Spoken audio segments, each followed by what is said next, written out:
Olá, nessa videoaula vamos falar sobre ruído, mecanismos de acoplamento de ruído e recomendações para mitigar as interferências devido ao ruído eletromagnético. Bem, a primeira questão é entender o que é ruído. Ruído em instrumentação eletrônica é qualquer parte indesejável de um sinal que contém energia que tende a interferir na transmissão, recepção ou reprodução da informação presente no sinal. Aqui eu coloco aqui uma figurinha, tá? Vamos dar um zoom aqui, nós vamos ver isso em outra videoaula. Aqui a gente consegue ver o seguinte, ó. Esse sinal aqui de 1 kHz seria o nosso sinal. Essas raias aqui são os harmônicos desse sinal. Aqui está o sinal no tempo, aqui está o espectro de frequência. Aqui nós temos a região com 60 Hz, harmônicos da rede elétrica. Nesse caso aqui, e essa potência que está descolorida aqui nessa saia, né, nesse piso aqui, a gente fala que é o ruído térmico, que a gente vai falar dele daqui a pouco. E aqui o ruído devido à rede elétrica. Então, a rede elétrica, nesse caso aqui, é entendida como sendo um sinal de ruído aí. Mas, basicamente, a gente tem que entender o ruído como...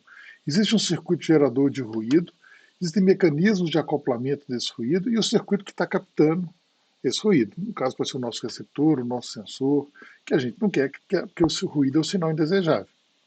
Então, quem que são os circuitos que geram ruído? Cabos de alimentação de corrente alternada, alimentação de computador, de motores, de máquinas, monitor de um computador, porque ele gera ruído nos seus circuitos internos, esses se irradiam, acoplam. Chaveamento de sinais lógicos, toda vez que tem um circuito lógico digital, ele está chaveando em frequências aí de centenas de megahertz, gigahertz, ele está gerando ruído. Circuitos de alta voltagem, quando você vai gerar centelhamento, está comutando alta corrente, você vai gerar ruído irradiado aí. Chaveamento de circuito de potência tem acionamento de motores elétricos, você vai ter aí esses geradores de emissão eletromagnética. Os mecanismos de acoplamento. Nós temos quatro, basicamente. É o condutivo, que quando você tem uma impedância comum, você compartilha o mesmo caminho. O capacitivo, que é o campo elétrico. Indutivo, que a gente modela com o campo magnético. E radiativo, não é radioativo, é radiativo, que tem a ver com antenas. São as ondas eletromagnéticas que se propagam aí no espaço. E os receptores são transdutor, que é o sensor ou atuador, o cabo de transmissão do sinal. Então você tem um cabo que está conectando dois equipamentos. Os circuitos de condicionamento de sinais, quando você quer amplificar um sinal lá de um transdutor, e aí esse circuito acaba captando ruído. E sistemas de aquisição e medição de dados. Às vezes eu vou medir um sinal, quando eu levo o osciloscópio, o sistema de aquisição de dados, ele vai captar esse ruído aí. Então, basicamente, ruído é o que não nos interessa. A gente agora vamos entender o que são esses processos aí, condutivo, capacitivo e indutivo. Antes, porém, vamos fazer uma revisão aqui para a gente lembrar do que a gente está falando. Aqui eu coloquei as definições operacionais de campo. Como é que eu defino campo elétrico? Como é que eu defino campo magnético? Aí eu fiz um paralelo aqui para recordar lá da física. Quando a gente fala de campo elétrico, o circuito que vem em mente para a gente é um circuito com uma fonte e um capacitor. Quando a gente fala de campo magnético, a gente vai pensar um circuito com uma fonte de corrente e um indutor, num loop fechado aí. Essa é a ideia aí para a gente lembrar desses circuitos equivalentes. O que é campo elétrico? Vamos pegar as placas de um capacitor, colocar aqui uma tensão Vs entre essas placas têm uma distância X entre elas, e se a carga positiva para negativa, o campo elétrico, por definição, ele tem o sentido de uma carga, eu pego uma carga positiva de prova, uma Q0 aqui, ó, a gente tem uma carga Q0 positiva de prova, então se eu passei com essa carga ao longo de todo o caminho onde eu quero detectar o campo elétrico, e campo elétrico é definido como a força que eu estou sentindo nessa carga dividido pela carga. Então, ou seja, eu faço um mapeamento do campo de forças que tem entre essas placas do capacitor aí. E a gente, então, campo elétrico é essa definição operacional. Por quê? Porque eu vou usar uma carga de prova para mapear a força. Depois, se você me falar qual é a sua carga, eu consigo te falar, dado o valor do campo elétrico, qual é a força que ela vai sentir naquele campo ali. Então, a definição operacional. E aí, como é que a gente calcula isso? Olha, a tensão é força elétrica dividido por carga vezes distância. Essa é a definição de potencial elétrico, a diferença de potencial. Então, se eu conheço força elétrica sobre a carga livre, é o nosso campo elétrico. Então, se eu conheço a distância, ou seja, dada a distância das placas e a diferença de potencial, eu consigo calcular o campo elétrico que está ali. Tá? Campo elétrico, por causa dessa definição, é medido em volts por metro, tá vendo? É X é a distância entre essas placas aqui. E a carga livre, que é a carga livre que está nas placas do capacitor aí. Em contraposição, quando você tem dielétrico, dentro do dielétrico geralmente você não tem cargas livres. É, em paralelo com o campo magnético, você nota aqui o seguinte: nós pegamos uma carga de prova e passeamos ela entre as placas para poder quantificar essa ideia do campo elétrico, dividindo a força sobre a carga.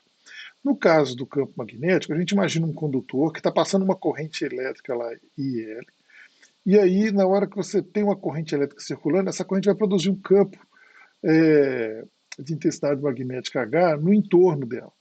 E aí a definição desse campo de intensidade de campo magnético, H, é definido como campo H, ele é a corrente que está passando no cabo, dividido pelo comprimento da circunferência. Então imagina o seguinte, imagina que cada elo de campo ao redor aqui, eu vou pegar esse comprimento aqui e vou estar como se dividindo assim, o efeito a uma distância R do fio é a corrente que está passando no fio dividido por esse comprimento de circunferência no entorno do fio. Essa é a nossa medida de intensidade de campo magnético. Então, quanto mais próximo do fio, maior a intensidade do campo, quanto mais distante do fio, né, que está passando a corrente, menor esse campo. Isso é importante porque, para a gente evitar o acoplamento de ruído via campo magnético, eu vou ter que afastar os condutores. Vou ter que afastar por causa dessa questão básica aqui, porque quanto mais distante você está de um fio que está conduzindo uma corrente I, menor a intensidade de campo magnético nessa força lá. Então a força magnética, geralmente você vai ter um outro condutor em paralelo, com uma corrente, aqui no caso estou imaginando a corrente com a carga elétrica que está com velocidade V, e produz a sua força magnética, então, de atração aí. É interessante que assim, nós temos o campo de intensidade magnética, que é H, e ele se relaciona com o que a gente chama de campo magnético, o campo de densidade magnética, que é o B. E eles se relacionam, se está no ar aqui, nós temos o ar ou vácuo, né, a gente tem o que a gente chama da permeabilidade magnética do meio. O miséria é chamado de constante magnética hoje. Ele mede a permeabilidade magnética, mas ele é a nossa constante magnética. Da mesma forma que o ε0, que a gente vai ver daqui a pouquinho, é a constante elétrica do meio. Então, B é esse vetor de densidade de campo magnético, medido em Tesla. Aí. E a força magnética é o Q0, que é a carga que você está andando no outro condutor lá, a velocidade que o produto vetorial com o campo B. Isso vai te dar essa força aqui É interessante ver o seguinte: você pega para você ver o produto vetorial, você coloca aqui, por exemplo, a mão na frente na direção de V, V aqui B. Então você vai para a direção de B, e aí o polegar vai indicar o sentido da força magnética. Para você descobrir o sentido desses vetores aqui. Então, no caso do campo elétrico, da mesma forma que eu tenho o campo B, que é o campo de intensidade, nós temos o campo D, que é o campo de deslocamento elétrico. O campo D ele não varia com o meio. Se eu colocar um dielétrico aqui no meio do capacitor, o campo D não varia, o campo E varia. Então, esse campo de deslocamento ele é o ε0, onde ε0 é a permissividade elétrica. Aí. Então, a força elétrica que o vetor do campo elétrico, não é isso? Ou se você estiver usando o campo D, é D dividido por ε0. Se te colocar um dielétrico aqui no meio do capacitor, entre as placas do capacitor, vai aparecer aqui um εr, e aí deixa de ser o ε0, passa a ser um εr vezes ε0 aí, que vai estar fazendo essa. Então, tem esse paralelo, o campo D e o campo B aí. Então, a força elétrica é dada por Q0 vezes E, a força magnética Q. E quando eu tenho campo elétrico e campo magnético, a gente tem a força de Lorentz. Então, aqui eu estou colocando as duas forças aí, as duas definições operacionais. A do campo elétrico é mais comum, a do campo magnético só em textos mais avançados que a gente aborda isso. Mas somando as duas forças, a gente tem aí as equações da força de Lorentz, que descreve como é que. Aqui no caso eu estou trocando velocidade de carga por corrente, e aí se mantém a direção, lá, o comprimento L do fio, onde a corrente está passando, para poder representar isso aí. Essa é a ideia. Então, para lembrar, então, com o campo magnético a gente representa uma indutância, não é isso? E uma corrente, com o campo elétrico a gente representa um capacitor. Essa é a ideia que eu quero que vocês lembrem aí.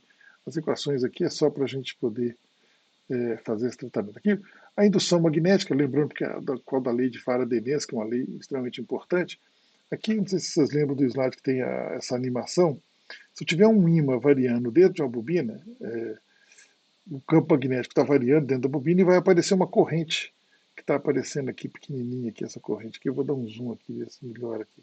Parece que um pontinho vermelho, que ele muda de direção de acordo com a variação do campo magnético. Então a corrente induzida que circula nessa bobina aqui, ela acende a lâmpada porque ela está extraindo a energia mecânica que a mola está transferindo para o ímã. Então o movimento relativo do ímã dentro da bobina faz isso. A corrente induzida gera um campo magnético com a força magnética que tende a impedir o movimento do ímã. Tá certo? Daí que sai o sinal negativo. E a corrente induzida muda de sentido, oscilando, né, de acordo se o ímã está avançando ou retrocedendo aí. Mas o que interessa para a gente aqui agora é olhar para esse lado aqui, ó, onde o que a gente tem agora tem um circuito de 60 Hz que está alimentando uma carga, e nós temos o nosso circuito que é uma resistência e um loop que está próximo a isso. Então, como você tem uma corrente IL que está circulando nos cabos de alimentação embutidos na parede ou debaixo das bancadas aí, você tem um campo magnético H que está no entorno dela, está sendo produzido aí. Lembra lá, o IL dividido por 2πr, não é isso? E esse campo magnético, se ele está variando, ele vai produzir uma variação dentro dessa área, dessa bobina aqui, que é lá o loop lá do circuito do nosso sensor, por exemplo. Então, a gente tem o H, que tem a ver com a intensidade magnética, vezes o μ0, se for o ar ou o vácuo. Aí o B relaciona a uma constante, não é isso? O fluxo magnético é o B vezes a A. Então, ou seja, o μ0H, nesse aqui nós temos a linha de H, vezes o μ0 aí, e isso vezes a área perpendicular a essa bobina aí, essa área do loop aqui, a gente tem o nosso fluxo magnético, que é medido em Weber. Não é isso? Então, Weber é o nosso campo B vezes a área aí dessa bobina. E aqui que é a tensão induzida é a variação desse fluxo magnético. Então, ou seja, a tensão que a gente mede, se tiver uma bobina, um loop aqui, um laço, com uma carga em paralelo a um fio, né, que está conduzindo a rede lá, se está variando esse fluxo, nós vamos medir uma tensão induzida aqui que é menos dφdt. Vem lá da indução da Faraday-Lens. É isso que tem que olhar. Qualquer circuito conduzindo corrente que estiver em paralelo ao seu circuito, dependendo da área do seu circuito, você vai ter uma tensão induzida aí. Isso, essa que é a ideia aí. Então, vamos avançar aqui para a gente. Tá, agora que a gente lembrou o que é campo elétrico, campo magnético, intensidade magnética, densidade magnética e fluxo, vamos ver os tipos de ruído. Então, ruído, primeira coisa. Ruído é um dos tópicos de eletrônica que todo mundo tem que estar familiarizado. Então, você tem que olhar para isso de alguma vez, porque às vezes o circuito não funciona ou funciona mal por causa de ruído.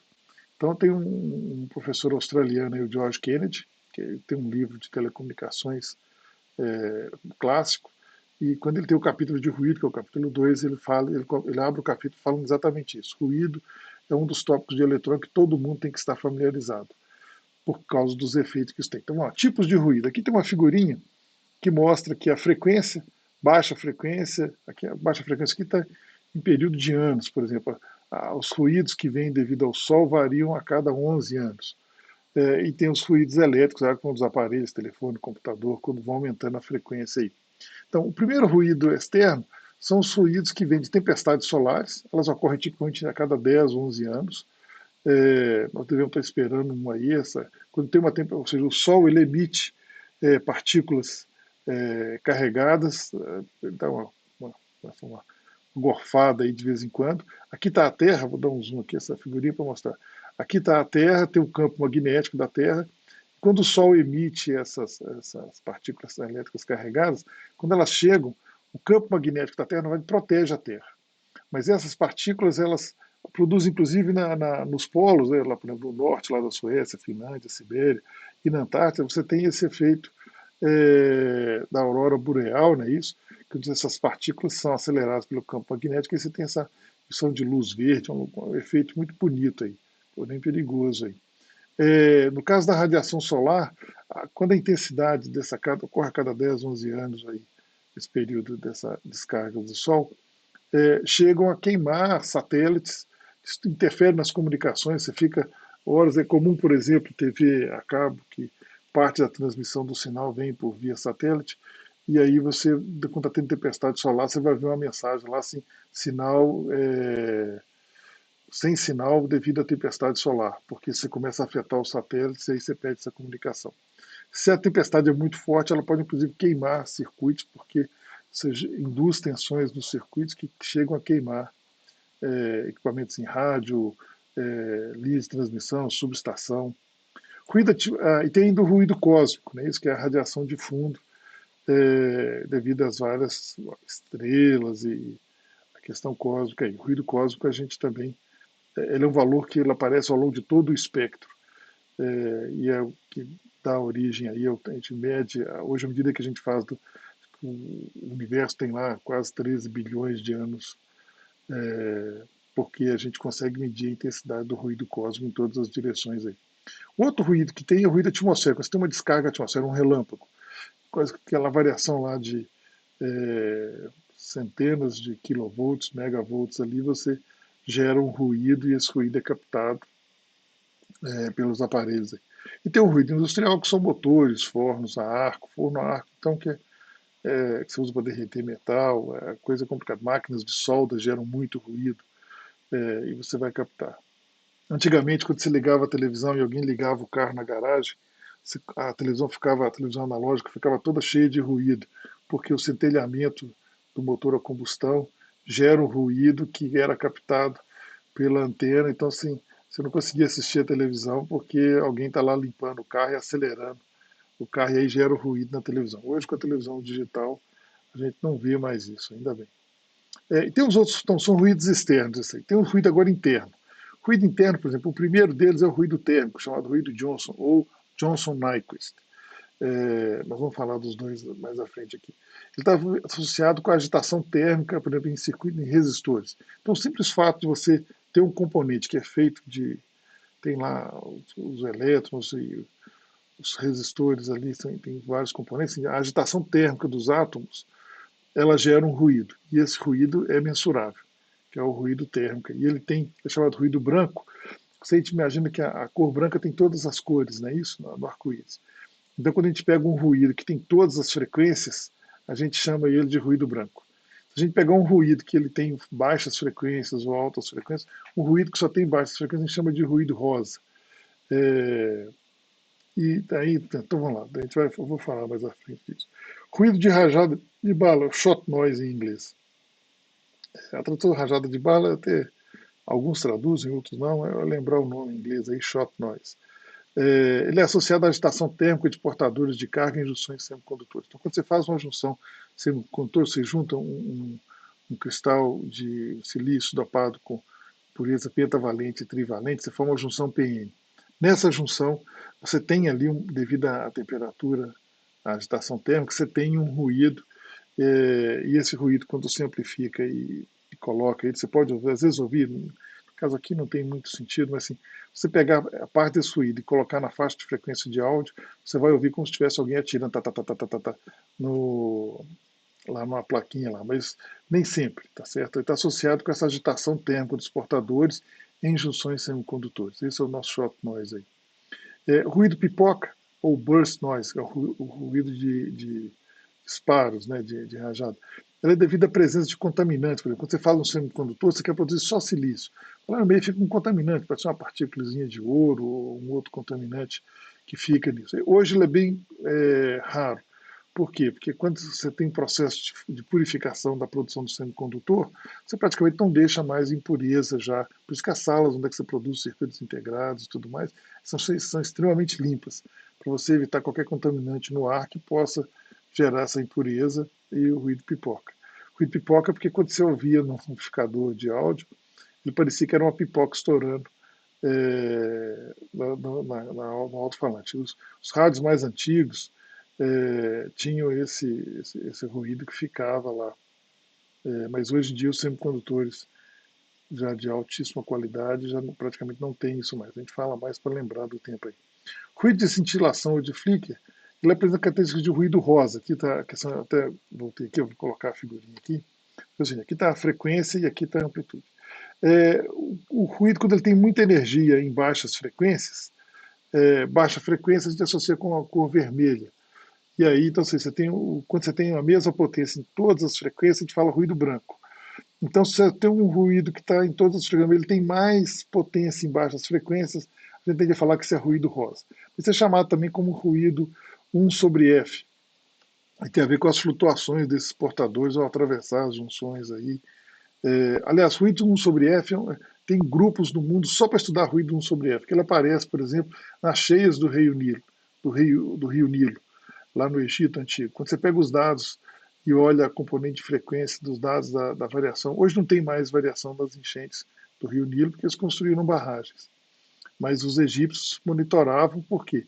Como o Rio Nilo passa ao longo de um deserto, quando se a cheia do Rio Nilo é muito alta, vai inundar uma grande área na margem, então você vai fertilizar com o limo, que o Nilo sai arrastando lá do centro da África, e aí você podia plantar mais, então você ia ter mais área fértil para cultivar. Então, os egípcios, há mais de 5 mil anos, 7 mil anos, já mediam a altura dos rios Nilo, e esses dados são disponíveis. Quando você faz a análise, você vê que tem um ruído de 1 sobre F lá.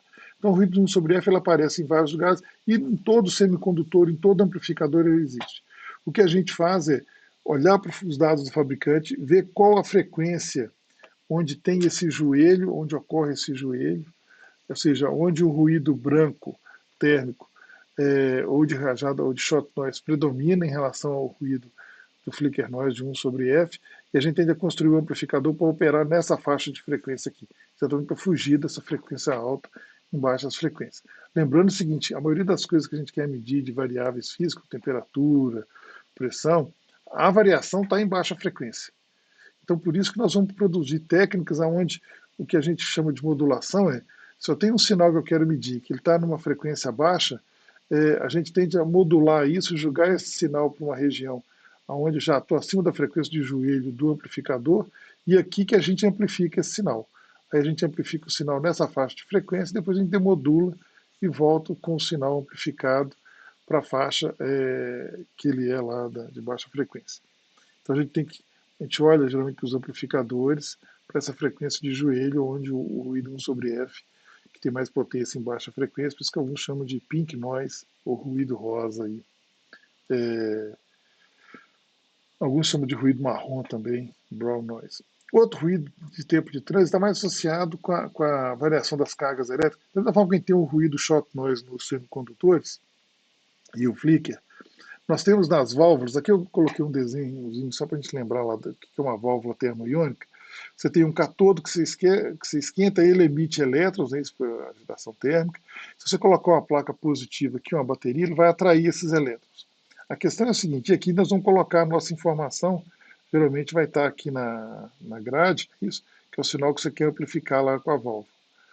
O que acontece é que dois elétrons aqui, eles vão percorrer um caminho da hora que ele atravessa a grade até a placa, em tempos, ou seja, eu estou modulando esses elétrons chegam em tempos diferentes. Então, que tem um tempo para ele transitar no vácuo aqui dentro da válvula. E essa variação gera uma flutuação que a gente chama de ruído de tempo de trânsito. Então, só para lembrar, toda válvula também vai ter o ruído de tempo de trânsito, assim como todo semicondutor, toda junção semicondutora vai ter o ruído de rajada de bala lá e o ruído de cintilação. O outro ruído que tem é o ruído termoelétrico, que está associado, quando você tem dois metais diferentes, eles têm energia de condução e de valência diferente. Então, quando você faz uma junção com dois metais diferentes, se essas junções estiverem em temperaturas diferentes, duas junções no mesmo circuito, com metais diferentes, você vai gerar uma corrente elétrica, uma tensão, a diferença de potencial, devido à diferença de temperatura, porque você está usando metais diferentes. Então, por isso, quando a gente solda, por exemplo, o estanho com o terminal do componente numa trilha de cobre, então você já produziu uma junção. Se você tiver, então, na entrada de um amplificador, diferença de temperatura entre os dois pinos na placa, você vai estar gerando uma diferença de temperatura térmica ali. Lembrando que, às vezes, no amplificador de instrumentação, nós só temos ganho lá de 1.000, 2.000, então você está amplificando, então mesmo um ruído de microvolts, amplificado 1.000 vezes, vira milivolts. que já passa a ser significativo.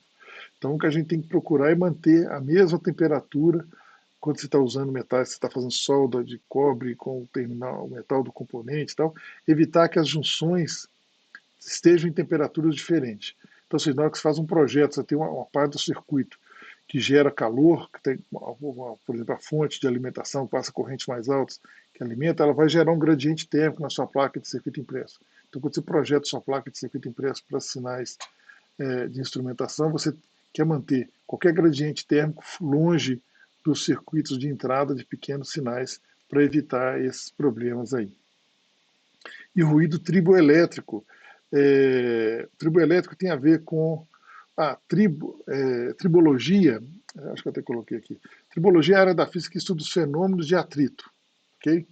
Então, ou seja, quando você tem atrito entre engrenagens, entre partes e peças, lubrificação, a tribologia é a área da engenharia mecânica que estuda esses efeitos do atrito e como mitigá-los ou compensá-los e tal.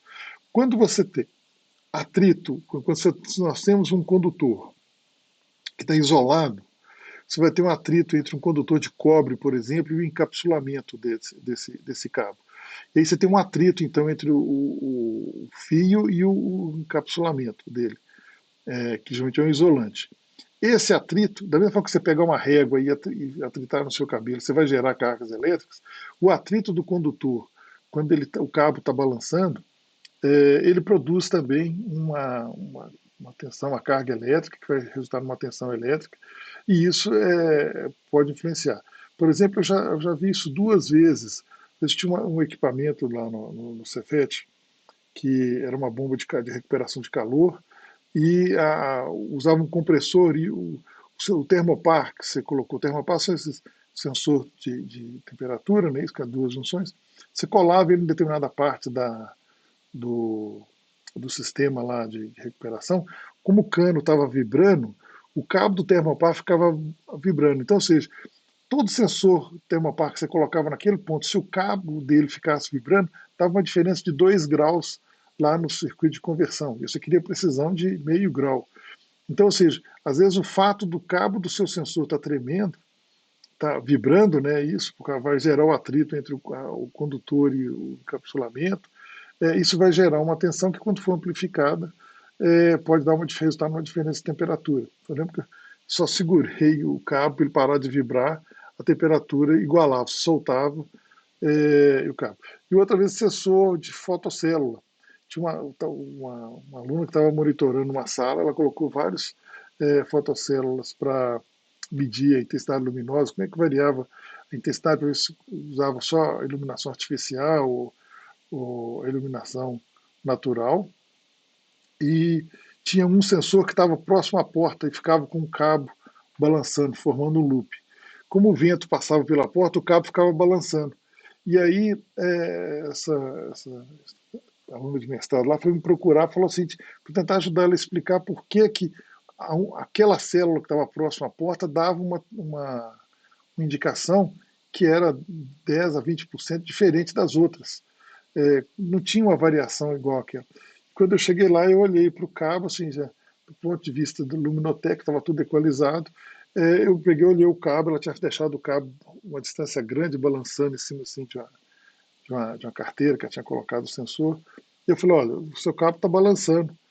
Ah, mas o que tem isso? Eu falei, tem a tribologia, quando o cabo balança, você tem um atrito entre o condutor e você pode gerar um ruído, e aí você tem lá, você está medindo variação de luz de nanoamperes, né, isso lá, por lux. Se o seu cabo está balançando, você pode ter uma tensão que vai ser dessa ordem de grandeza. E aí dava a diferença. Então, às vezes, a gente não pode menosprezar. Por que eu estou contando isso? Se você tem um cabo de instrumentação e você vai passá-lo ao longo de um caminho, e você tem que olhar se esse caminho vai ter alguma mesa, alguma bandeja, algum motor que está vibrando. Você tem que evitar que esse cabo passe próximo de algo que esteja vibrando.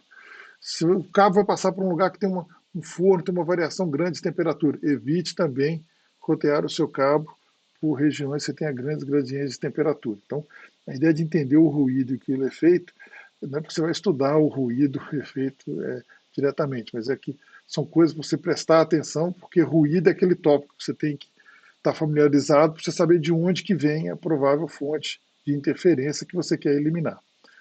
Aqui vamos colocar exemplos de ruído. Ruído, o shot noise, por exemplo, está nas câmeras digitais. Então hoje todo mundo tem uma câmera digital aí no celular. E aí tinha essa guerra de eu vou colocar, aumentar o megapixel ou vou aumentar o tamanho do pixel. E isso tem a ver aí com o ruído, que é. Aqui eu coloquei algumas imagens que é da internet lá da Wikipedia, que mostra como você vai aumentando o tamanho do pixel, como é que a imagem vai ficando, você vai fazendo a média desses sensores. Né? Ou então você tem uma alta densidade de pixels e depois você faz digitalmente a média para eliminar o ruído aí. O ruído aparece com esse, aqui eu não sei se dá para ver aí, mas você tem esse chamuscado, esse chuvisco, né, na imagem aí, e como que você faz. O outro ruído que tem é o ruído térmico dos resistores. Então, entre os terminais de um resistor, que não está conectado a nada, um resistor simplesmente flutuando no ar aí. Se você medir a tensão entre os terminais dele, aparece uma tensão, que é um ruído branco, ou seja, tem todas as frequências, aqui o espectro de frequência, né? Aparece aí com todas as frequências, praticamente com a mesma potência. É chamado branco porque tem todas as frequências. E o ruído cósmico, por exemplo, na antiga TV analógica, hoje já não tem mais como a gente ver isso, mas a TV analógica, você ligou a televisão, antigamente os canais de televisão não transmitiam programação o dia todo. Então, por exemplo, lá na década de 70, você começava a transmitir televisão no final da tarde, que é quando ia começar lá a novela, depois o jornal. Até 20 anos atrás, vários canais não transmitiam de madrugada, porque achavam que não tinha ninguém para assistir lá, ninguém relevante para o comercial. Né? Então, se você ligasse a televisão de madrugada, você ia ver o chuvisco. Hoje em dia já tem mais isso, não tem um chuvisco para a TV digital e tem programação 24 horas de qualquer coisa que você quiser assistir. Mas está aí para lembrar aí uma televisão. Ruído térmico. Ruído térmico, a gente volta na década de 1920, e aí tem dois suecos muito inteligentes, o Harry Nyquist e o Johnson. Eles eram suecos e emigraram para os Estados Unidos para estudar, porque na Suécia só podia fazer ensino médio quem fosse dono de terra. Parece que o Johnson e o Nyquist não eram filhos de pessoas que eram donos da terra. Mas eles eram bons alunos, aí os professores falaram, vai embora para os Estados Unidos para vocês estudar. E os dois eram muito bons, foram para os Estados Unidos, nunca voltaram, acabaram, fizeram. O Nyquist, por exemplo, fez curso de normal, porque gostava tanto da professora que queria ser professor também, no ensino médio. E quando eles terminaram, foram fazer física e depois foram trabalhar na melhor empresa, lá, a maior empresa, que é Laboratórios Bell, AT&T, que era tinha o monopólio das telecomunicações. E lá eles desenvolveram, ou seja, é um laboratório que vale a pena mencionar, porque você tem várias pessoas inteligentes trabalhando em problemas relevantes que fizeram a diferença. E aí o Johnson, sueco, colega do Nyquist, que eles eram colegas, o Johnson fez as medidas. Que medidas? O Johnson pegou um resistor e mediu os terminais do resistor, tá vendo? Sem estar conectado a nada. Simplesmente foi lá e mediu aqui com o aparelho. E aí o Johnson viu um sinalzinho lá, o ruído, né? Isso tinha potência todas as frequências, mas o Johnson ele não estava lá com o osciloscópio poderoso para ver. O que ele fez é o seguinte: ele mediu o valor eficaz do ruído. E ele percebeu o seguinte, que a potência gerada pelo ruído térmico nos terminais de um resistor era proporcional à temperatura. Então, quando ele esquentava o resistor, para cada temperatura, quanto maior a temperatura, maior a potência que ele media. Depois ele preveu o seguinte: se ele usasse um multímetro lá, que tinha uma largura de faixa, que conseguia ver medir variações de tensão numa frequência mais ampla, quanto maior a largura de faixa, quanto maior a resposta de frequência, maior a faixa de resposta de frequência, pega 1 kHz, 1 MHz, ele percebeu que a potência era proporcional à largura de faixa. E aí ele fez as medidas. E ele não entendeu por que era aquilo. Ele passou para o colega dele, que é o Nyquist. Por isso que a gente chama às vezes de ruído Johnson-Nyquist, o thermal noise, o ruído térmico, né? Mas em homenagem aos dois aí, que eram muito bons. O Nyquist, na hora que ele bateu o olho, ele falou assim: a temperatura é Kelvin, largura de faixa é Hertz, que é 1/2. Então eu preciso, para sair da proporcionalidade e virar a igualdade, tem que colocar uma constante. Aí o Nyquist, como era um excelente físico, logo viu que a constante de Boltzmann, que na verdade é Joule por Kelvin, então Joule por Kelvin vezes Kelvin, aí eu acho que eu fiz aqui a análise dimensional. Aí está o Boltzmann aí, que já tinha lá a constante de coisa, o Nyquist simplesmente ele fez a análise. O que é o Watt? Então você tem uma constante, ele sabia que a constante de Boltzmann, que já era conhecida há uns 80 anos, aí, na época do Nyquist, lá em 1920, Ele sabia que era Joule por Kelvin. Se você multiplica a temperatura por Kelvin, cancela, e o Hertz é 1/2. Então fica Joule por segundo, que é o Watt. Então ele descobriu que a constante que faltava era exatamente a constante é, de Boltzmann. Está ali o Boltzmann lá, que tem uma coisa interessante aí, depois a gente fala outra vez do Boltzmann. Bem, mas o Nyquist, ele fez algo que esse é o único lugar onde eu vi, que é o teorema da máxima transferência de potência. Quando eu fiz curso técnico, era parte da matéria, a aula número 12, aí, a nota de aula 12, eu falo do teorema da máxima transferência de potência, mostro lá como é que é. Mas o interessante é que este exemplo de aplicação aqui é o único que eu conheço onde o teorema da máxima transferência de potência foi aplicado com pertinência, ou seja, aqui faz sentido. Na maioria dos outros lugares que eu já vi, geralmente tem um equívoco didático ou de entendimento do que está sendo feito, porque a massa transferência de potência, no caso da linha de transmissão, que é a aula 14 aí, quando você casa a impedância da linha, você tem a massa transferência, mas ninguém casa a linha para ter máxima transferência. Você casa a linha para evitar a reflexão e evitar que a sua informação seja contaminada por ruído devido à reflexão na linha. Então, você vai casar a linha para que a linha pareça infinita, não para transferir a máxima potência. Assim, coincidentemente, a natureza escolheu que quando a linha é infinita, é exatamente a condição que você transfere a máxima potência, porque você tem a mesma impedância, tem o casamento de impedância. Mas, ou seja, o fato de se observar a massa transferente de potência não quer dizer que ela seja relevante para aquilo. É simplesmente um fato que observado, mas você não projeta por causa disso. E no caso da transferência, você tem RL igual a R, ou seja, vamos olhar aqui o circuito, ó, o que acontece? Essa caixinha destacada aqui representa o resistor, é só o resistor. Aí o Nike falou assim, eu vou imaginar que eu vou conectar nesse resistor um outro resistor em paralelo a ele, cujo valor vai ser um resistor ideal, sem ruído, porque o resistor real ele é um resistor sem ruído em série com uma fonte de alimentação que tem a tensão de ruído. O que o Nax queria calcular é qual que é o valor dessa tensão. Olha como é que é a sagacidade do Nax aqui para fazer isso. O Nax falou assim, se eu colocar uma impedância igual, eu tenho a massa transferência de potência. Beleza. Nesse caso, eu tenho um divisor de tensão com dois resistores iguais, que RL é igual a R. Então, eu vou ter metade da tensão que ele procurava. Se tem aqui V a tensão do ruído, eu vou ter na carga V sobre 2. Qual que é a potência? A potência que o Johnson tinha medido lá era KTB, que foi o que o Nike observou. Bem, no caso de você fazer a massa transferência de potência, você conhece a tensão, a potência num resistor é a tensão ao quadrado dividido pela resistência. Então, se você pegar V2 ao quadrado, você vai ficar aqui Vn ao quadrado sobre 4. É isso? Ó. Vn ao quadrado sobre 4. Então, a tensão ao quadrado dividido pela resistência. Te deu a potência que está sendo dissipada aqui nesse resistor.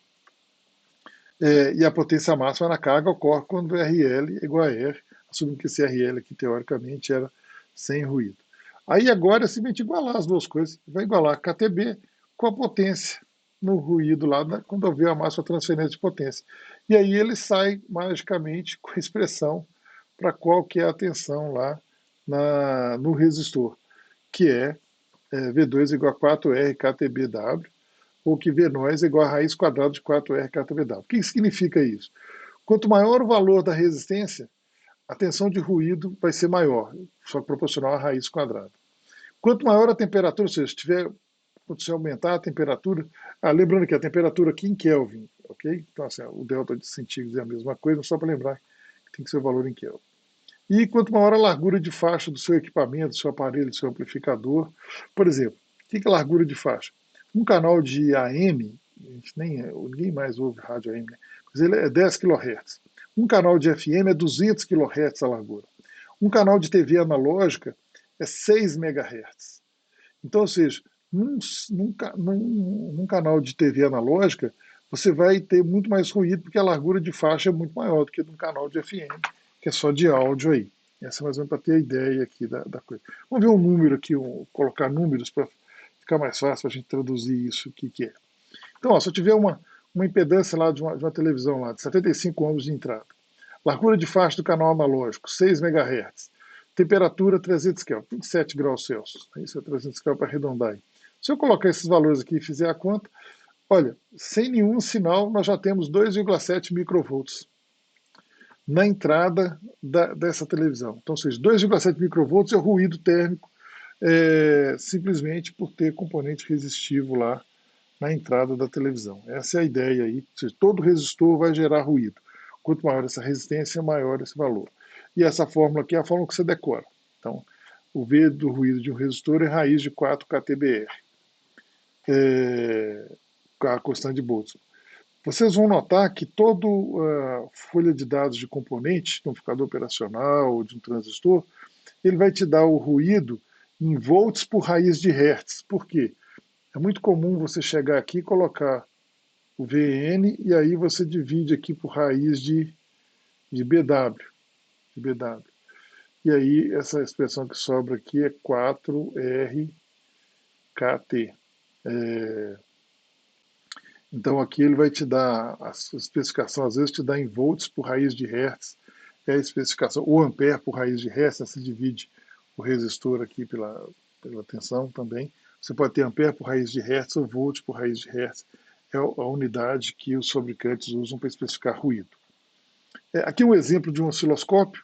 Você tem um osciloscópio com impedância de entrada de 50 ohms, geralmente quando você está estudando linhas casadas. Então, essa linha amarela aqui, você tem lá 74 microvolts de ruído. Se você pegar a impedância no mesmo osciloscópio de 1 megohm, que é a impedância clássica, você tem 255 microvolts. Então, ou seja, se você tem uma entrada de baixa impedância, você vai ver menos ruído que numa entrada de alta impedância. Aqui uma comparação, quando você tem uma ponta de 1 vezes 1 e 10 para 1, ou seja, é muito comum de trabalhar com compensação, né? Você vai usar uma ponta de prova dividindo por 10, e aí a gente sabe o seguinte, quando você tem uma impedância, uma ponta de prova compensada, você vai estar dividindo por 10, você vai ter um resistor de 10 megohm, a impedância de entrada do osciloscópio vai ser 10 megohms, não de 1 megohm. Então você vai ter mais ruído. Então aqui ó, é o sinal numa ponta de vezes 1 e aqui numa ponta vezes 10. Estou medindo aqui no caso um sinal de 50 milivolts pico a pico. Então na ponta vezes 10 você vai ter mais ruído por causa da impedância. Não tem como você fugir disso aí. E aqui é para vocês terem essa noção de quando está usando aí. Vamos lá, acoplamento condutivo. Vamos ver como é que o ruído agora, aquela parte lá. Você tem a fonte de ruído, a gente falou um pouco das fontes de ruído aí e tal, como caracterizar. Vamos ver como é que ele entra. Peguei aqui um circuito que tem uma fonte de alimentação. Aqui eu desenhei a fonte lá. Circuito alternado, a chave, fusível, um transformador, um retificador de onda completo, um capacitor e um regulador de tensão. E aqui nós vamos pegar essa tensão para alimentar um circuito. O circuito que nós estamos simples aqui é o seguinte. Eu tenho um resistor de 10 ohms que eu vou usar para esquentar uma amostra. E vou usar um LM35 para medir essa temperatura. Então, o sensor, o LM35 é um circuito integrado, que se alimenta ele de 5 volts a 30 volts, e ele te dá entre o pino 3 e 2 aí, 10 milivolts por grau Celsius. Então é um sensor para temperatura ambiente muito, muito cômodo de medir, barato, e você tem ali um 0 a 1 volt, um sensor que mede 0 a 100 graus. Embora a gente não deva ir nos extremos dele, não. Mas por que eu estou colocando isso aqui? Observa que é o seguinte, esse circuito, um circuito inocente, ou seja, estou pegando uma fonte de alimentação que vai alimentar o atuador e o sensor.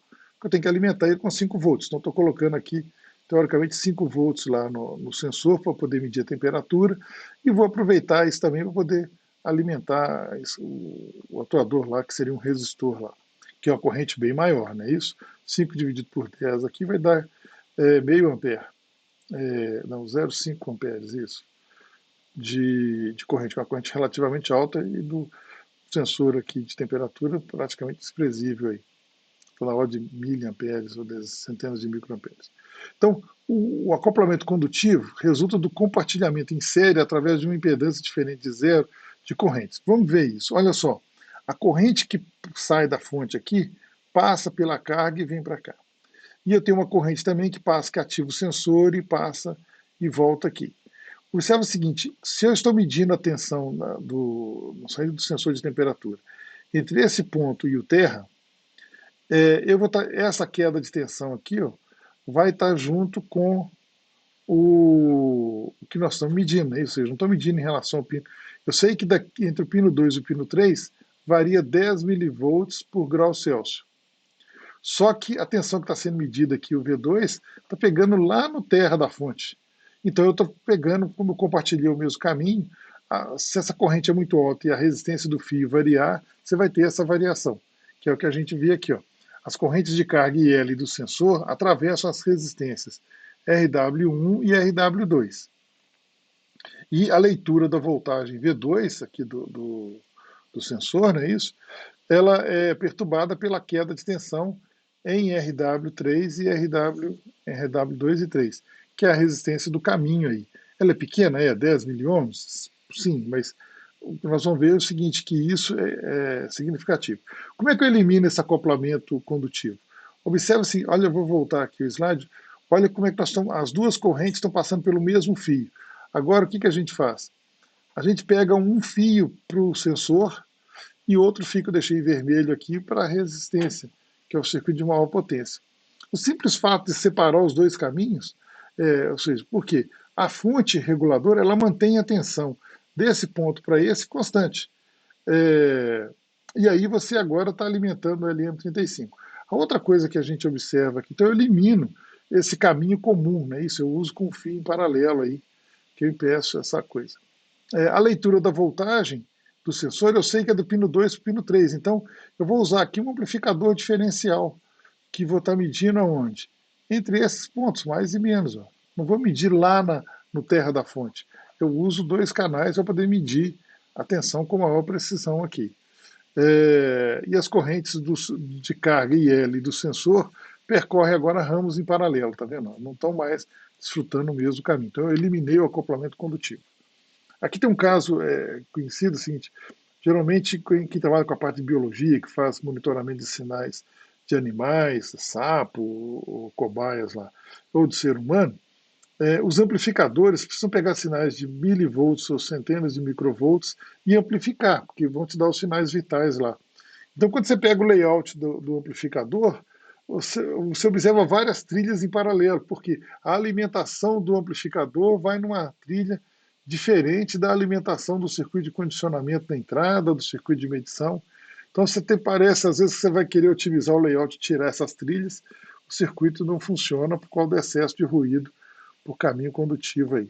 Então, a gente tem que prestar atenção. A instrumentação tem que ser o seu próprio circuito e você vai lá no regulador, eu desenhei o regulador explícito aqui, para você saber o seguinte, você vai com um fio em paralelo lá no regulador, para você não compartilhar o mesmo caminho. Por isso que chama aí ruído condutivo. Esse é um exemplo clássico. O outro é ruído de interferência de campo elétrico, que a gente modela com acoplamento capacitivo. Lembra lá na que eu revisei lá no início da aula? Eu falei campo elétrico capacitivo, campo magnético indutivo, indutância. Então aqui nós temos um condutor, pode estar embutido na parede lá, né? Imagina que está a parede, e aqui nós estamos lá, então o condutor está embutido na parede. E nós estamos inocentemente medindo isso aqui num sensor que está próximo à parede lá, estou com o osciloscópio aqui fazendo a medição da montagem lá. O que a gente sabe é o seguinte, então tem o condutor 1, condutor 2, a fonte de ruído é a rede elétrica, lá naquele primeiro slide também eu mostrei que a rede elétrica é uma fonte de ruído, a fonte de sinal é o que eu estou medindo, pode ser lá num circuito, um medidor de vibração, de pressão, mesmo de um sinal biológico. E a gente tem o seguinte, como tem um sinal alternado que está variando nessa rede aqui, isso está gerando um campo elétrico variável. E esse campo elétrico, obviamente, vai, mesmo tendo uma distância, o ar aqui, é como se esse condutor fosse uma placa e a blindagem aqui do cabo coaxial, aqui, né, que é o cabo que estou usando para o sensor, é outra placa. Então, nesse caso aí, nós temos aí essa capacitância C1B, que vai ligar, descreve o efeito do campo elétrico entre o condutor 1 e a blindagem do cabo coaxial. O cabo coaxial você tem uma blindagem no entorno da alma aí, que é o fio que leva o sinal. Aqui eu só chamei a atenção aqui o seguinte, lembra lá do comprimento elétrico? Para 60 Hz, o comprimento elétrico é 5.000 quilômetros, não é isso? Então a gente tem que tomar cuidado, que assim, aqui eu desenhei uma ondinha mostrando que é a onda eletromagnética, que vai passar pelo capacitor porque o sinal está variando, mas é só para poder mostrar que a variação do campo elétrico chega do lado de cá. No caso, a gente tem que lembrar que todos os potenciais estão estacionários aqui em relação a esse comprimento elétrico aí. Só para fazer uma ilustração e a gente chama a atenção aí para não ficar entendido. O que a gente faz é pegar esse circuito aqui, que é um diagrama de interligação, que ilustra a interferência, ou seja, você tem interferência que entra na alma do cabo coaxial, né, isso que é o C12, então é o condutor 1 com o condutor 2, que é o fio principal. Você tem o condutor 1 para a blindagem, que é C1B para a blindagem. Você tem uma blindagem, você tem uma capacitância do condutor 1 para o terra, que é o C1T lá, né, assim. E aqui vai lá para o osciloscópio, tem uma impedância de entrada e uma capacitância de entrada também lá do osciloscópio aí. O que a gente tem aqui Agora eu vou pegar esse circuito e redesenhá-lo, né? Isso é um diagrama esquemático.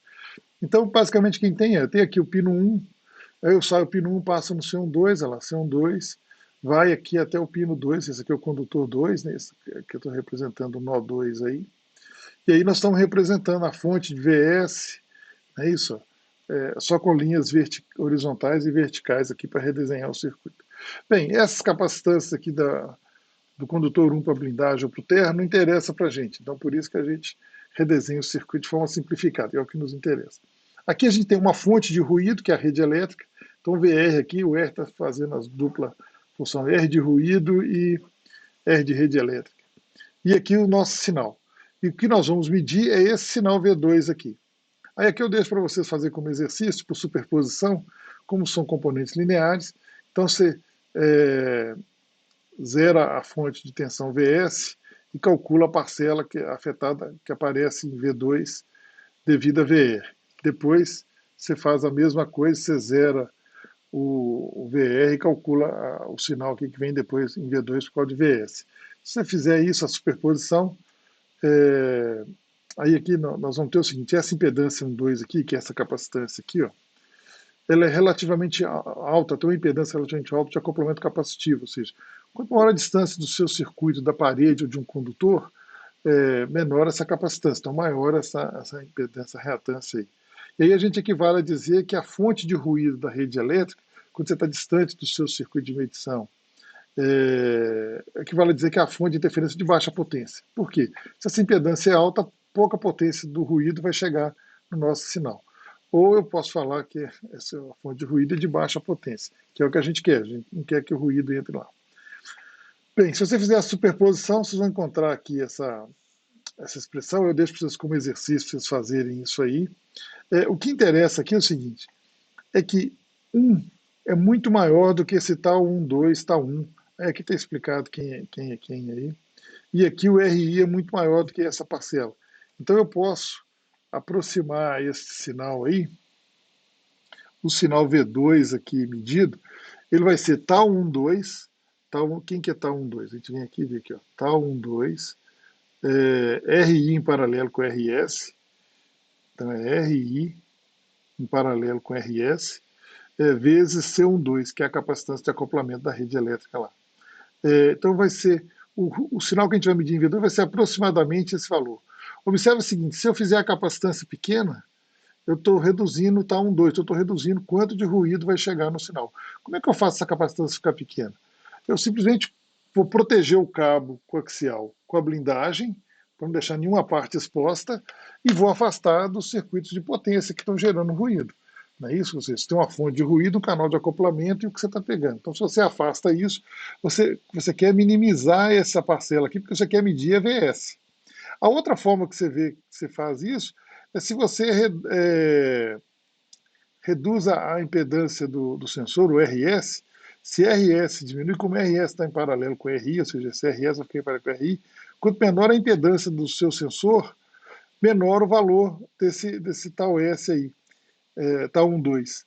Então, se você reduzir a impedância do sensor, você vai também reduzir o ruído que está sendo acoplado, que é o que a gente faz. Então, o problema com os sinais biológicos, quando você vai medir um potencial no animal ou no ser humano, a conexão é de alta impedância, 1K, 2K, 10K, que é a impedância do contato aí. Então você já está com uma fonte de alta impedância. Então vai chegar ruído. Então você tem que dar um jeito de afastar ou de produzir blindagem. Quando eu digo blindagem é o seguinte, se esse cabo coaxial puder vir mais na pontinha aqui, ó, eu praticamente minimizo a área exposta. E aí se eu chego aqui e conecto na caixa, eu não deixei praticamente a área exposta nenhuma da alma para o ruído acoplar com esse sinal. E é o que a gente vai ver na área industrial é que você tem que levar uma blindagem e sair aterrando ela para você não deixar nenhuma parte exposta do condutor principal, que isso é uma forma de você minimizar, reduzir essa capacitância. Com isso você reduz o ruído que está ali. Tem um exercício que eu passei para vocês, que é exatamente traduzir isso aqui em números, não é isso? Então, nós estamos revisitando para ver. Mas como é que eu meço só esse ruído aí? Uma forma de medir isso em laboratório é, aqui eu desenhei o osciloscópio, aqui está o cabo do osciloscópio representado pela capacitância do cabo, aqui a capacitância do compensador lá que a gente ajusta. Na ponta do cabo tem uma resistência de 9 mega, por isso que a impedância quando o cabo é compensada é de 10 mega, né? Isso é 9 mais 1 mega, e um capacitorzinho de 10 picofarads, que a gente faz a compensação. A compensação é objetivo, alvo de outra aula nossa mais à frente aí. Bem, então aqui, ó, a pessoa quando encosta, quando segura a ponta de prova do osciloscópio, ela é a placa do capacitor. Então, se tiver uma outra pessoa aqui em paralelo e der a mão, essa capacitância aqui começa a aumentar. E aí, se essa capacitância aumenta, a gente vê claramente aqui, né, isso está 1, 2, vai aumentar. Se vai aumentar, então vai aumentar a tensão captada aqui. Então, essa é uma forma interessante de você mostrar esse efeito em laboratório, que você segura a ponta de prova do osciloscópio, e aí você vai dando a mão, encosta a mão, tira o sapato e põe o pé no chão. Na hora que você faz isso, está aumentando a área da placa, né, capacitância. Tem placas paralelas, a capacitância. Aqui você tem uma distância D entre as placas, não é isso?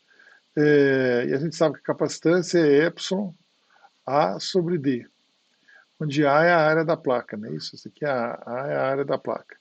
Então, quanto mais pessoas vão dando a mão, você está aumentando a área da placa, então a capacitância aumenta. Se essa capacitância aumenta, se acopla mais sinal, e você vê isso nitidamente.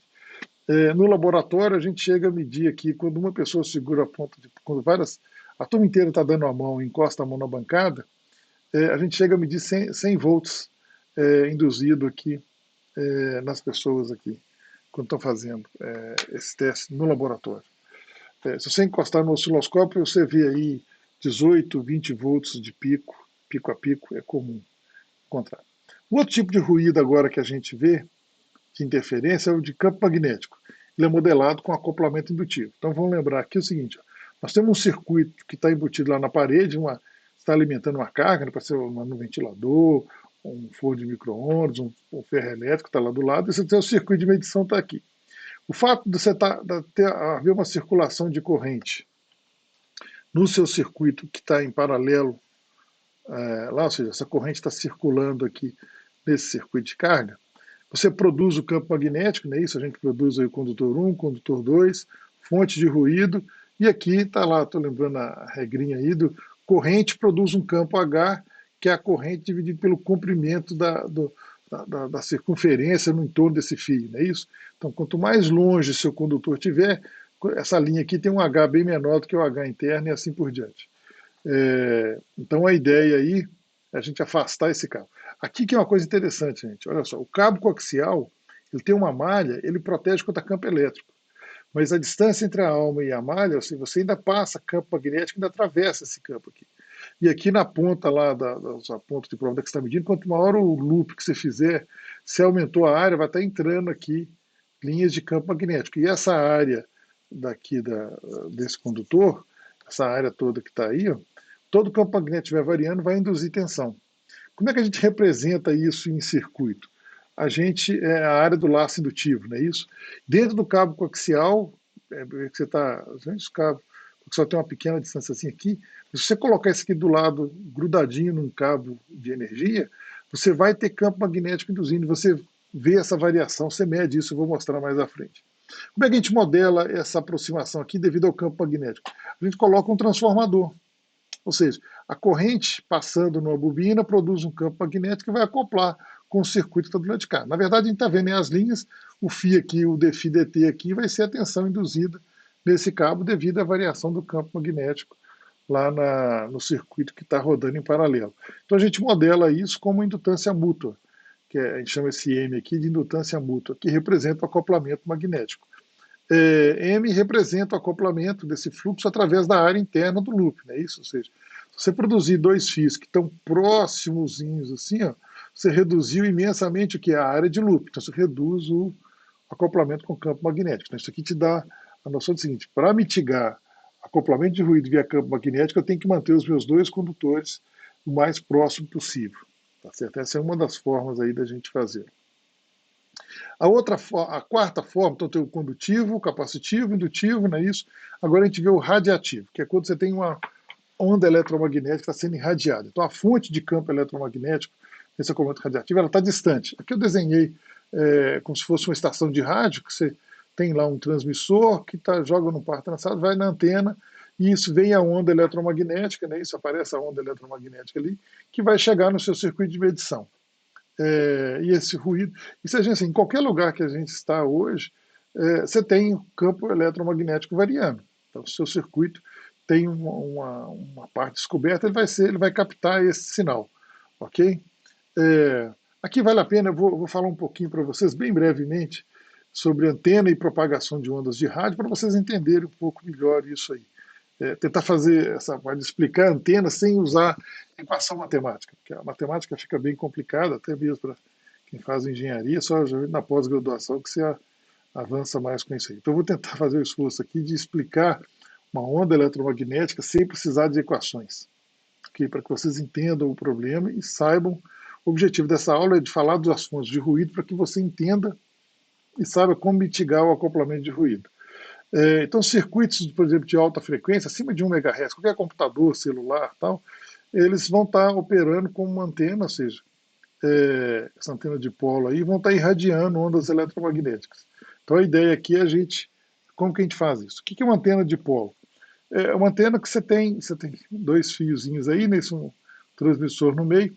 Aqui o comprimento elétrico é longo, então a gente está vendo a tensão instantânea em cada. Aqui é a tensão e corrente, né? A corrente é laranja, o azul é a tensão. Então aqui, ou seja, no fonte, instantaneamente na fonte está em zero, mas como a tensão está variando, ela tem um máximo de tensão lá na ponta. Aqui nós estamos fazendo exatamente meio comprimento de onda. Então, deixa eu colocar aqui, acho que eu mostro o comprimento de onda do sinal aí, lambda, não é isso? Esse comprimento todo aqui é lambda sobre 2. Então, essa parte aqui é lambda sobre 4. Então, um braço da antena de polo tem comprimento lambda sobre 4 aí. Essa aqui é a ideia aí. Nós vamos explicar um pouquinho mais isso. E essa antena aqui, ela vai estar irradiando o sinal. O sinal sai aqui na forma de onda. Vamos explicar um pouco dessa antena aqui sem usar a equação. Imagina assim, tem um capacitor, uma antena de polo, ela na verdade pode ser vista como um capacitor de placas paralelas, como aquele lá do início dessa videoaula. E agora, eu vou pegar essas placas e eu vou abrir. Eu desenhei aqui as linhas de campos. O campo elétrico sai do mais para o menos, né? Isso, da placa positiva para negativa. Então agora imagina que eu estou pegando essas placas e estou abrindo essas placas, né? Assim, igual o desenho está fazendo. Então as linhas de campo estão sendo esticadas, né? Assim, quando ela ficar na vertical, pronto, gerei uma antena de polo. A antena de polo é um capacitor que você abriu as placas dela. E aí agora nós temos que ver a questão do comprimento. Então, o comprimento elétrico aqui é tal que essa onda uma antena longa, não é isso? É um comprimento longo aí, um circuito longo. O comprimento físico L tem a ver com lambda sobre 2 aí. Aqui é só para lembrar lá do comprimento elétrico, né, como é que a gente mede lá. Lambda, aqui ó, lambda igual a C sobre F. C é a velocidade da luz, F é a frequência aí que a gente tem para medir esse comprimento elétrico. Aí coloquei a velocidade da luz. E aí, então, se você tiver essa antena de polo, que para a frequência que você está alimentando o sinal aqui, você pegou esse capacitor, abriu as placas dele, ele agora ficou como duas placas em paralelo, e esse comprimento longo aí, esse sinal vai ser irradiado. Para ilustrar como é que uma antena irradia, uma antena de lambda sobre 2, né, esse lambda é o comprimento elétrico, vocês viram que a antena fica meio. Eu vou colocar aqui a antena de polo, então eu peguei esse capacitor, abri, esse comprimento aqui é lambda sobre 2. Então aqui nós temos exatamente meio período da onda. Aqui, ó, fica fácil de ver na onda da corrente. Eu tenho zero de corrente nas extremidades, isso tem exatamente meio período, que é o lambda sobre 2 aí. Aqui é o seguinte, imagina que nós vamos, como o comprimento, a antena é longa, ou seja, a carga elétrica você quase consegue acompanhar ela mudando. Então, uma das ideias sugeridas, até pelo próprio Maxwell, quando ele publicou o artigo dele, ele sugere esse desenho. Ele não faz o desenho desse nível de detalhe. Essa ideia de desenhar dessa forma aqui vem de um professor canadense, japonês, japonês-canadense, não é isso? que é bem interessante, que você não precisa de equação. Vamos lá. Imagina que você tem uma carga positiva aqui e negativa. Na hora que a gente abriu as placas do capacitor, você tinha uma linha de campo que estava fazendo isso. Agora é o seguinte, eu vou pegar essa carga, como a tensão está variando, viu que a tensão está variando? A tensão está variando no tempo. Então essa carga positiva começa a diminuir a tensão. Ela está descendo. E a carga negativa. E eu mantive as linhas de campo dela. Agora elas cruzaram, inverteu a polaridade. Na hora que a carga positiva que estava aqui em cima chegou no outro extremo, ela completou um loop, não completou? E aí ela emite um loopzinho que sai se propagando. Se eu continuar variando, ó, a carga elétrica agora volta, eu produzi outro loop. Isso, e aí sai a onda eletromagnética. Gostaram? Observe o seguinte, se eu tenho uma antena que é lambda sobre 2, ou seja, metade dela aqui é lambda sobre 4, metade desse comprimento aqui. Lambda tem a ver com o comprimento elétrico, tem a ver com a frequência, não é isso? Então, isso aqui é lambda sobre 4. Olha como é que a antena se comporta como um duto, como uma antena casada. Lembra lá da linha de transmissão? Que a gente tem um duto que fica completo, ou seja, você não tem onda estacionária aqui nessa antena. E o sinal está sendo irradiado. Só para não deixar falar que eu não falei de uma equaçãozinha, como é que eu sei que a onda eletromagnética está saindo? Você tem um campo elétrico aqui e o campo magnético, o, a direção de propagação da onda eletromagnética é dada por esse vetor. É o campo elétrico, produto vetorial, ou produto cross, né, de cruz aí, com intensidade de campo magnético, EV/H. Como é que você faz isso? É com a mão, que você pegar a mão, você coloca a mão aberta aqui no campo E e fecha a mão na direção do campo magnético. Aí o seu polegar vai indicar a direção da onda, ok? Então, se você fizer isso aqui, ó, do E para o H, o seu polegar vai ficar na direção C aqui, a direção de propagação da onda eletromagnética. Então, essa regra do produto vetorial aqui vale para qualquer aplicação, como valia lá para o Q vezes a corrente vezes o campo B, não é isso? Então, V, VEC B, aqui também o E, VEC H, a direção vai dar a mesma coisa aí. Mas vamos lá, vamos ver aqui essa animação agora. Eu fiz uma animação aqui que eu deixo ela direta para ver assim. Imagina que a carga elétrica está variando, então ela está produzindo, está vendo aqui? Ó, aqui a gente consegue ver algo que a gente chama de campo próximo. Próximo à antena, a gente tem um comportamento. Distante da antena, você só vê a onda eletromagnética, o campo elétrico e magnético variando. É o vetor de Poynting. Poynting é um professor de física da Universidade de Cambridge, contemporâneo do Heaviside. O Heaviside, assim, com a equação que ele fez, tinha um erro, que ele subiu com o sinal negativo lá.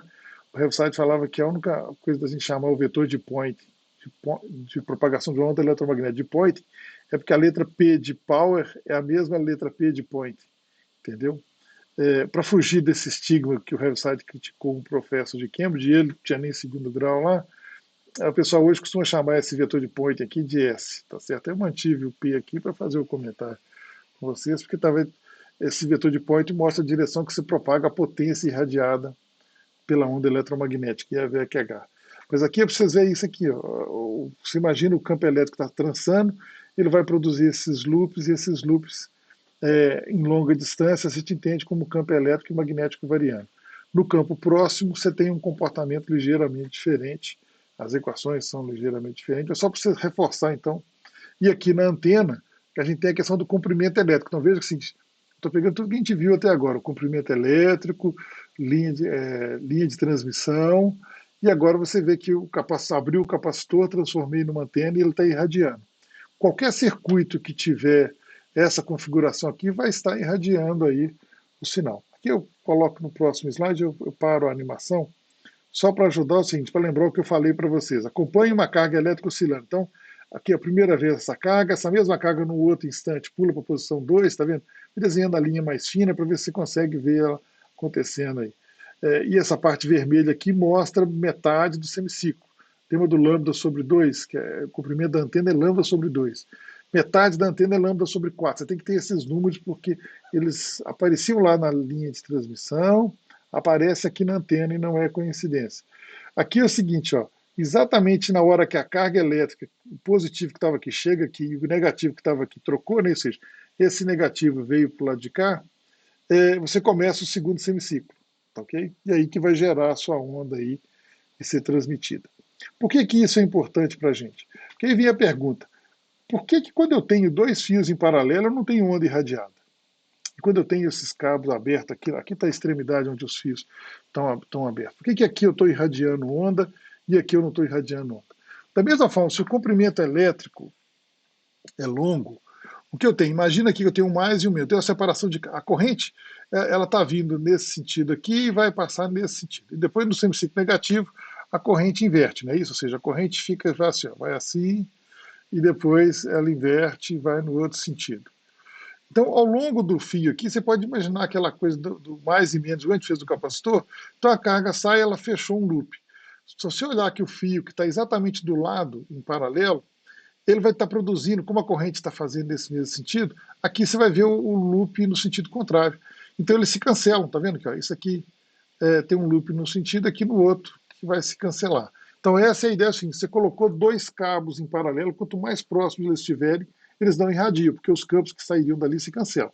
Na hora que você abriu o circuito, agora você está propenso a irradiar se o seu comprimento elétrico for o múltiplo de lambda sobre 4 lá dessa antena que você abriu.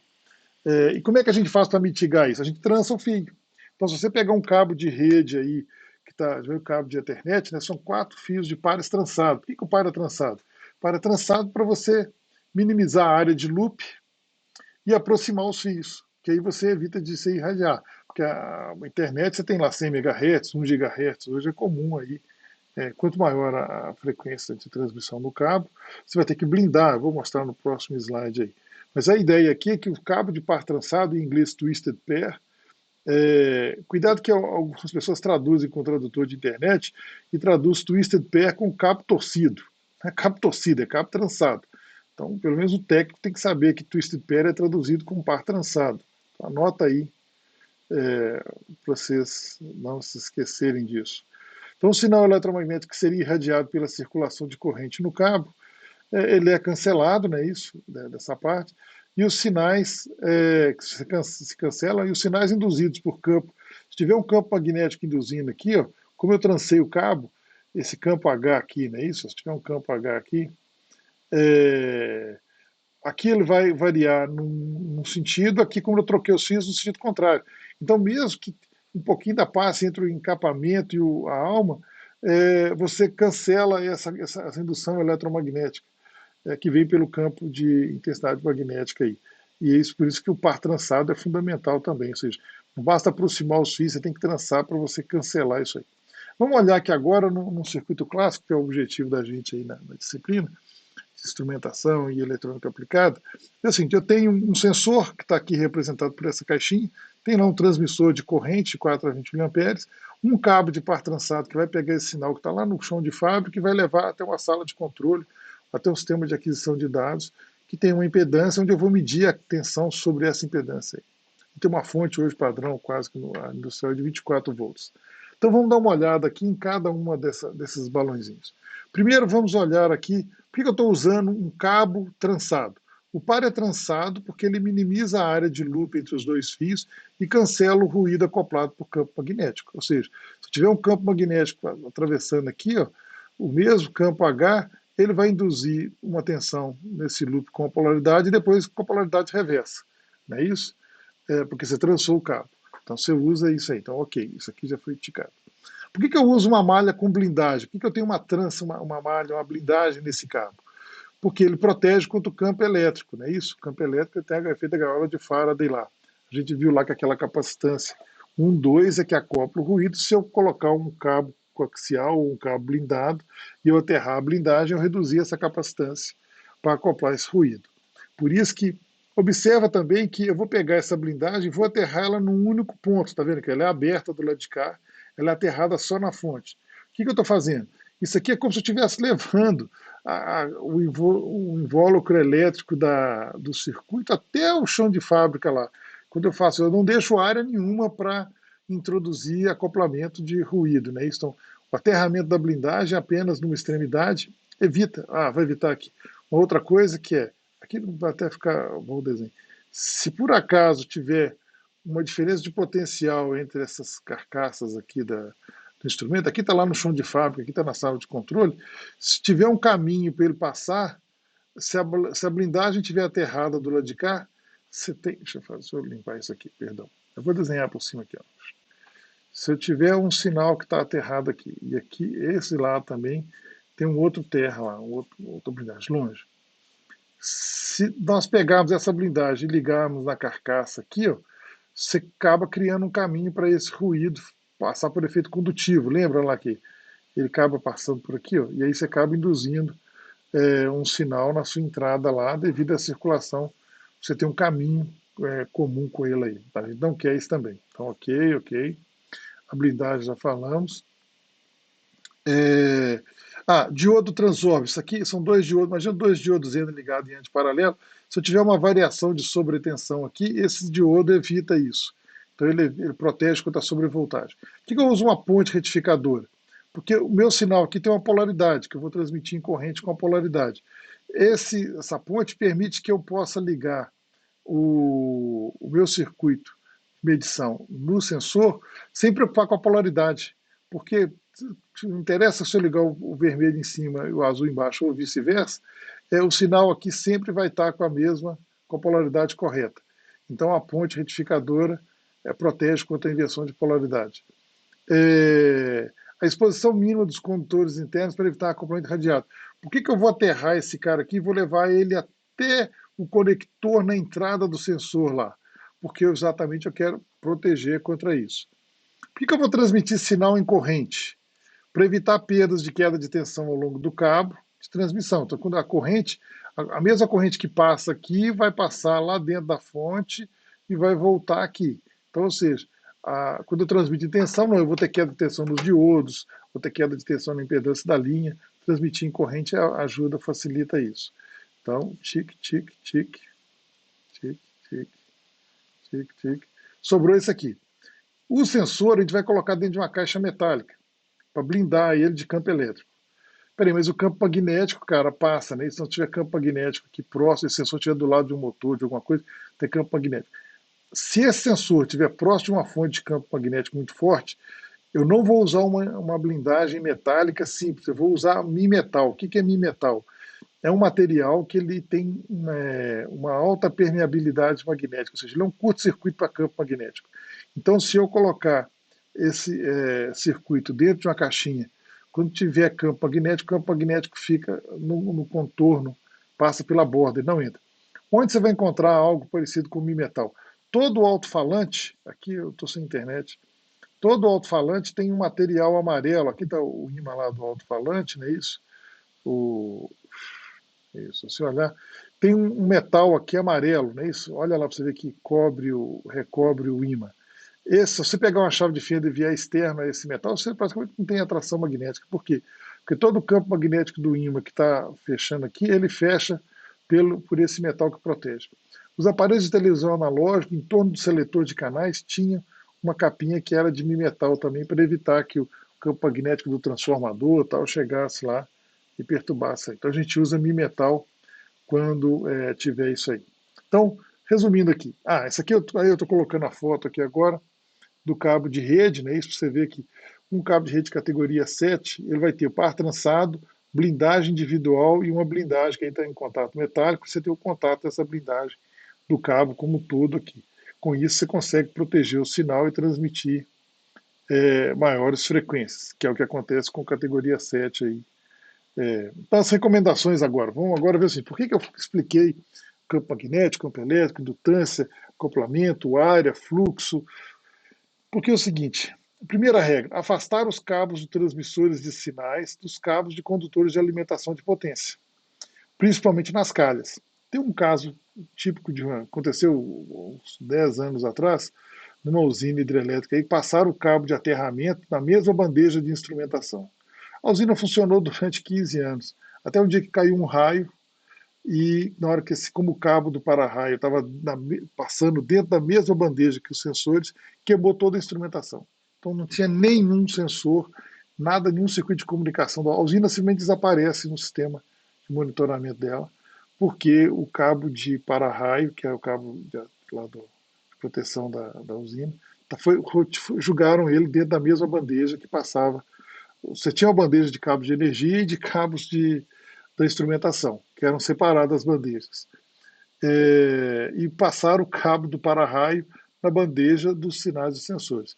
Durante 10, 15 anos funcionou, se não caiu um raio ali. O dia que caiu um raio, a usina inteira desapareceu do sistema de monitoramento remoto. Então você tem que sempre tomar esse cuidado e vai lá, olha, o técnico de instrumentação, de eletrônica, quem vai prestar atenção nesse detalhe na hora de fazer a instalação. Uma das funções do técnico é ajudar a rotear os cabos e fazer a instalação. Você vai evitar rotear cabos transmissores por rotas ou calhas que estejam sujeitos a vibrações mecânicas. Lembra da tribologia? Se o sinal não tiver amplificado, se tiver 4 a 20 mA, o efeito é menor. Mas se for pequenos sinais, qualquer lugar que estiver vibrando vai ser uma fonte de ruído.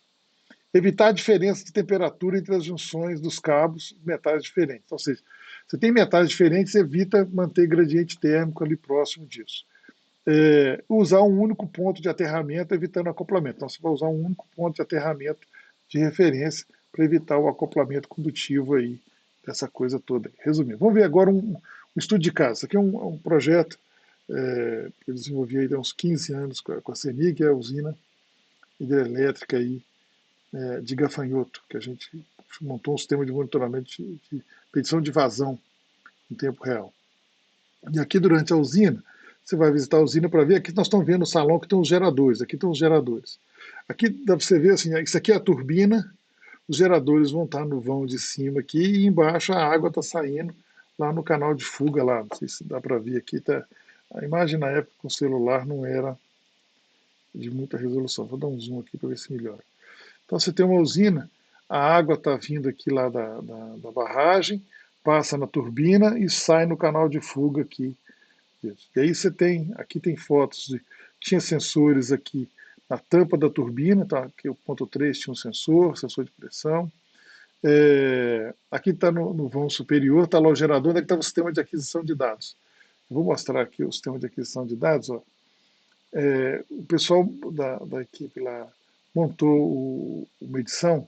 Aqui tem um sistema de aquisição de dados lá de 40 e tantos mil reais, para pedir baixos sinais, os amplificadores. Montaram ele grudado no estator do gerador. Aqui em cima tem o campo magnético desse estatrista, então tem campo magnético. E você está usando cabo coaxial. Mas olha só, cabos coaxiais transmitindo pequenos sinais, que eram milivolts. O sensor era temporário. Tinha amplificadores de instrumentação aqui em cima, ou seja, cá embaixo, onde é que você está instalando o sensor, você coloca um sensor e transmite num cabo até chegar lá na sala, lá em cima, microvolts. Esse cabo passa por um lugar que vibra, todo jeito. E ele chega aqui no chão, no sistema de aquisição de dados. A carcaça do estator com o circuito de campo do gerador. Então, é claro que o metal aqui vai confinar o campo magnético, mas parte do campo magnético vai variar. Principalmente se passar esse cabo grudado na estrutura aqui, você vai pegar um pouco de campo magnético. Quando você faz o aço ele tem imperfeições nos domínios magnéticos, então parte do campo magnético vaza um pouco ali da estrutura. Aqui estão os sinais medidos, são sensores de pressão. Esse ruído que está aparecendo no sinal aqui, ó, isso aqui equivale a mais ou menos 3 metros de coluna, uma flutuação de 3 metros de coluna d'água, numa frequência de 60 Hz, quer dizer, não tem isso na usina. Por que está isso? Isso aqui é ruído eletromagnético, 60 Hz que entrou em cima da medição do sinal. Você vê que tem outros sinais aqui que não tinha tanto ruído, tá vendo? Por quê? Porque não roteou por um caminho que estava tendo esse acoplamento. Então a primeira coisa que eu fiz aqui foi recomendar o seguinte, pegar o sistema de aquisição de dados, mesmo que temporário, e afastar do gerador, que era o único lugar que não poderia ter colocado isso.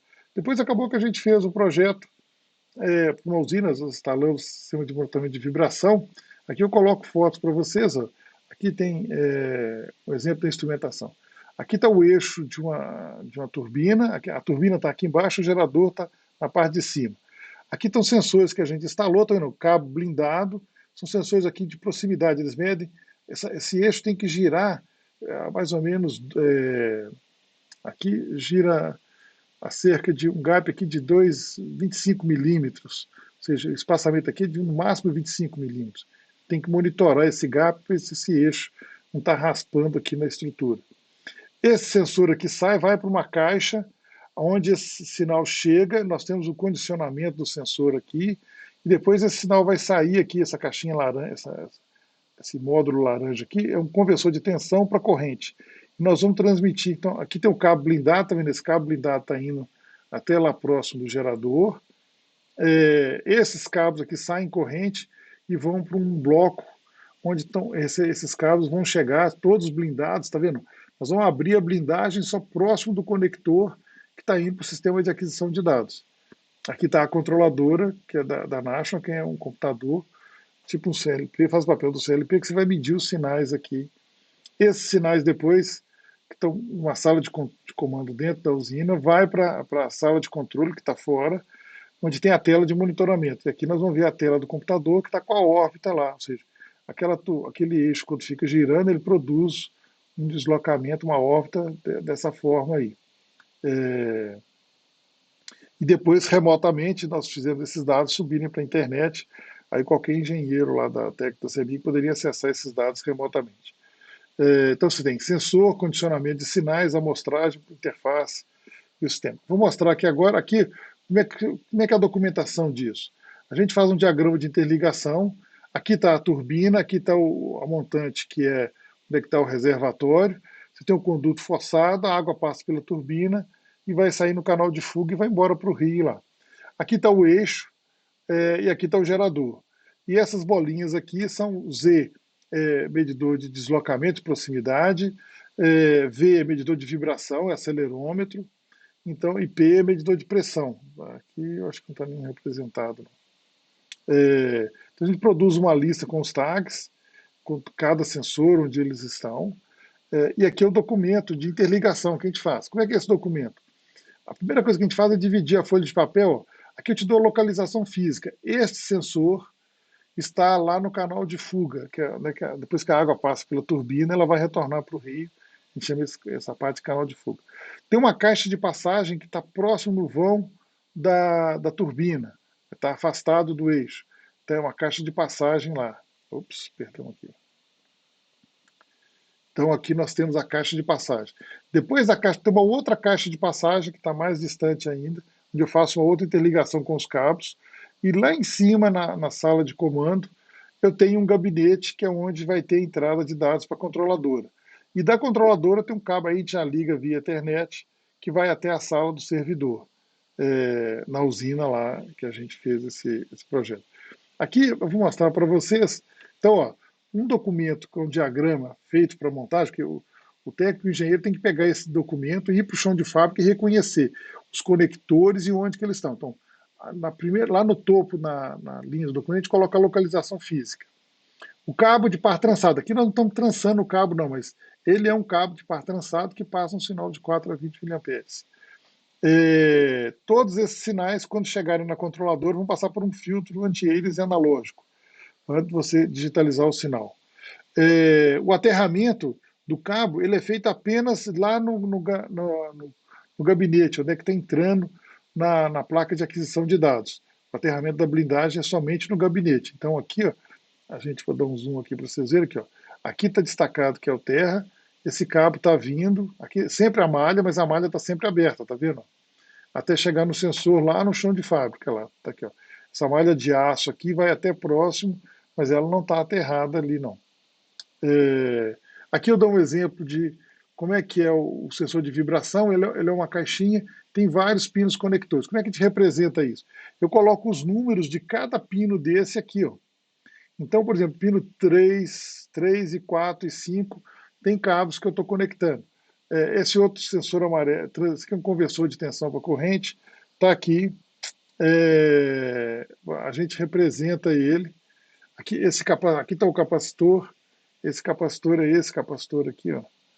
Então aqui está o pino 2 e o pino 4 desses sensores estão sendo conectados aqui.